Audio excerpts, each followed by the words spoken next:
Não há mudança duradoura enquanto você não se afastar do ambiente que te adoeceu. Não tem como, às vezes, a gente querer perder 10, 15, 20, 30 quilos, quando a nossa casa, o nosso ambiente de segurança, ele é regado, ele é minado, ele está cheio de coisas que nos levam a nos sabotar. Não adianta, às vezes, a gente querer mudança, a gente querer mudar, a gente querer ser diferente, se o ambiente onde a gente vive é um ambiente tóxico, é um ambiente que nos impulsiona a ter atitudes contrárias de quem nós queremos ser. E isso é para todas as mudanças que você quiser na sua vida, seja pensando em estética e emagrecimento, seja pensando em religião, seja pensando em relacionamento.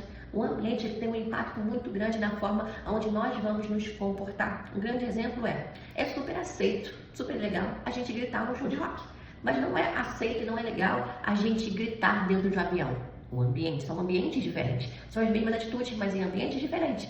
Em alguns lugares é super aceito você dirigir na direita, né? Em outros lugares é super aceito você dirigir na esquerda. São as mesmas ações, as mesmas funções, mas em ambientes diferentes. O nosso cérebro é uma máquina incrível, é uma máquina de repetir padrões, eu já falei, expliquei isso para vocês.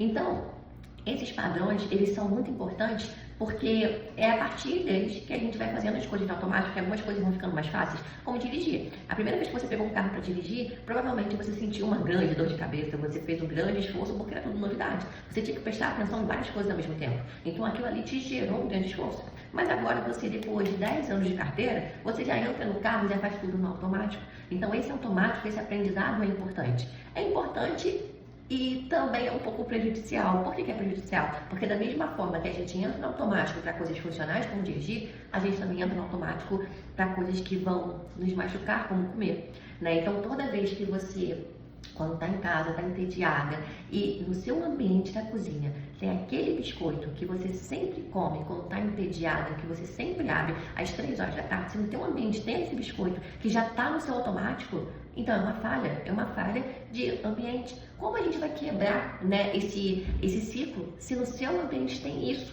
que te atrapalha? Sabe? Então, existe a força de vontade. A força de vontade é importante sim, mas é importante vocês lembrarem que a força de vontade é como se fosse um músculo.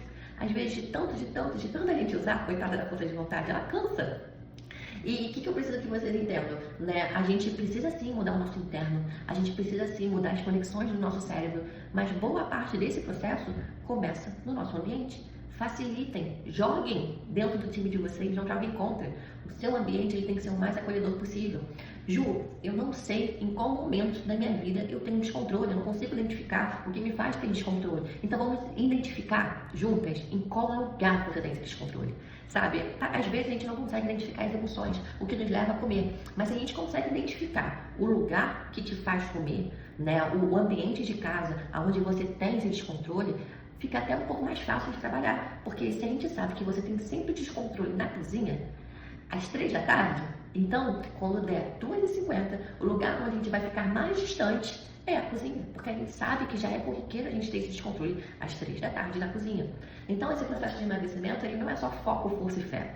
Não é só força de vontade, não é só vou fazer quando estou motivada. Não, existe uma série de quebras de padrões que nós precisamos fazer, que nós precisamos entender para que esse processo dê certo. Um plano alimentar, gente, o plano alimentar ele funciona assim, mas ele funciona quando você está inspirada, quando você está alegre, quando você está feliz, né? Quando você bota a cabeça para tudo novo. Aí ele funciona. Mas quando vem as crises que te fazem comer, quando vem os momentos ruins que te fazem procurar comida, quando vem as sensações, os pensamentos sabotadores, o plano alimentar não funciona se não tiver essa quebra de comportamento, essa quebra de ciclo, essa quebra de ambiente fechado. Então, a tarefa de casa de hoje para vocês é: deem uma olhada no ambiente de vocês, não só de casa, onde eu trabalho, não só de casa, no trabalho, mas da faculdade. Olhem o ambiente de vocês e reparem em qual momento do dia vocês estão tendo descontrole. Em qual momento do dia, em qual momento da semana, né, em qual momento do final de semana está havendo esse descontrole, esse comer impulsivo. A partir disso, vamos tentar quebrar esse padrão. Anotem, eu me descontrolo toda sexta-feira, às 6 da noite, depois que eu chego do trabalho.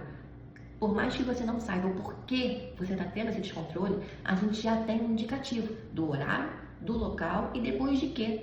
E aí fica mais fácil da gente quebrar esse padrão e fica mais fácil da gente achar soluções. Lembrando que a gente precisa achar soluções que caibam na sua realidade, que você consiga fazer e que você esteja disposto a fazer. Porque não adianta eu achar 50 soluções para você, você me dar 50 soluções e você não estar disposta a colocar